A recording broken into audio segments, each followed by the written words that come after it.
और गाइस ये है मेरा इंश्योरेंस, ठीक है। ये कंपनी का नाम है, आप देख सकते हो। कभी भी इस कंपनी से आप इंश्योरेंस टू व्हीलर का अपना मत कराओ, ठीक है। टू व्हीलर क्या किसी भी गाड़ी का आप इंश्योरेंस मत कराओ इस कंपनी से, ठीक है। कभी भी। क्यों, मैं आपको ये भी बताया था रीज़न, ठीक है। उससे रीज़न से पहले मैं आपको एक चीज़ दिखाना चाहता हूँ, ठीक है। इससे मैंने गाड़ी से क्लेम करवाया है अपना इंश्योरेंस, ये कंपनी का नाम है, ठीक है। इस कंपनी से मैंने अपना इंश्योरेंस क्लेम करवाया था, ठीक है। ये नाम है, आप देखो मेरा एक बार बिल, ये है मेरा इस कंपनी का बिल, ठीक है। जो मैंने टोटल जो पे करा है मैंने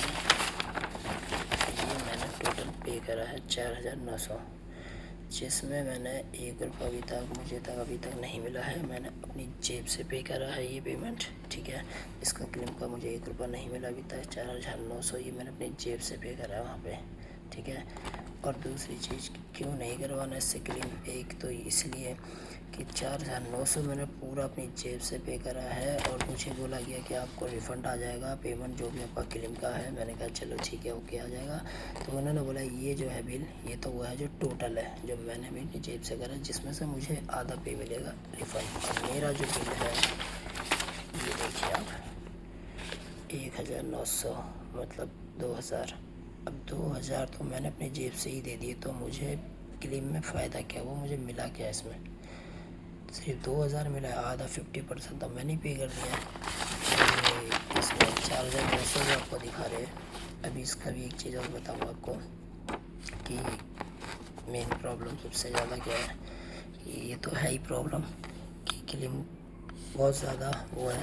अभी दूसरी प्रॉब्लम इसका ये है, कंपनी का नाम ये है, आप देख सकते हैं, ठीक है। इससे आप बिल्कुल कभी गलती से भी क्लेम ना लें।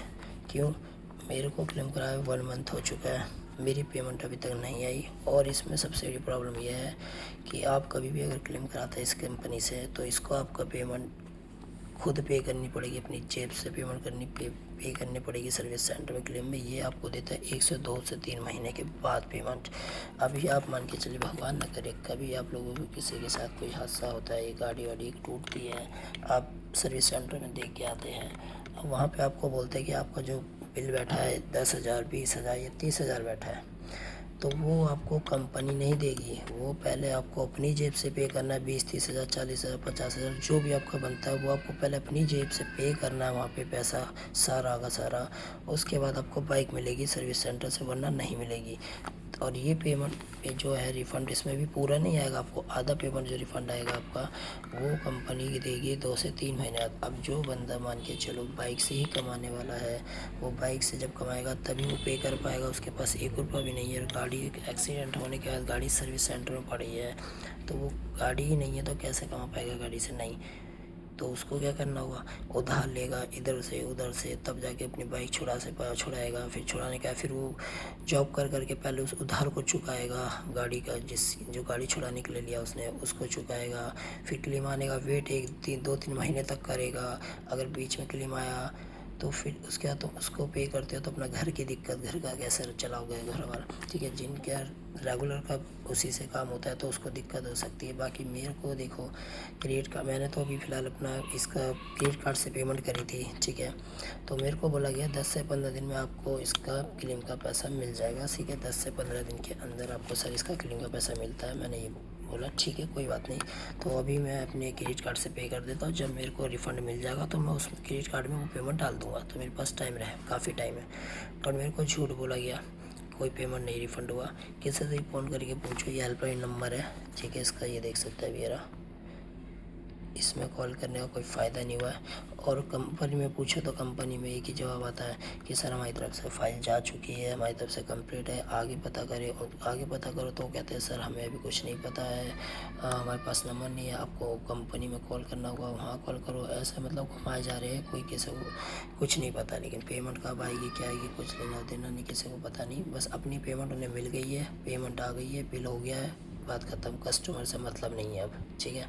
अब दूसरी चीज़, मेरे को ये जो बिल दिखाया था आपको मैंने 4,900 का, ये मुझे पड़ा है अब 5,900। क्यों?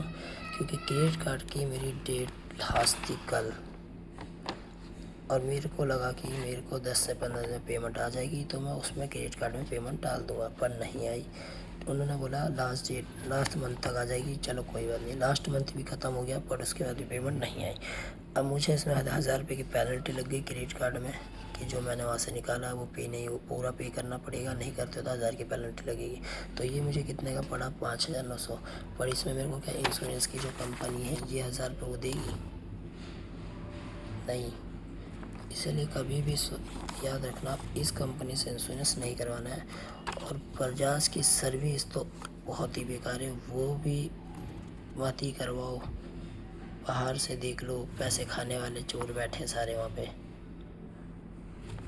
तो thank you so much guys. बाकी आपकी मर्जी, सोच समझ के ध्यान रखें आप लोग अपना कि कैसे कहाँ से कंपनी से इंश्योरेंस करवाना है। जिससे भी करा हुआ बहुत अच्छी कंपनी से सोच समझ के, थोड़े बहुत एक्स्ट्रा पैसे देके महंगा करवा लो, कोई दिक्कत नहीं, कोई प्रॉब्लम नहीं, बट अच्छी कंपनी से और अच्छी जगह से इंश्योरेंस लो जो आपको 1 से 2 दिन में एक क्लेम दे।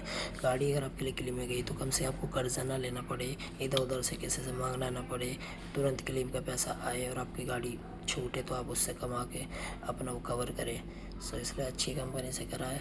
1500 थोड़ा बहुत एक्स्ट्रा ऊपर जाए तो कोई दिक्कत नहीं है। ये तो मेरा ऑलरेडी कंपनी वालों ने करके दिया है, इसलिए बकवास सर्विस थी इस कंपनी की। इससे कभी क्लेम इंश्योरेंस नहीं करवाना है मुझे। So thank you so much guys.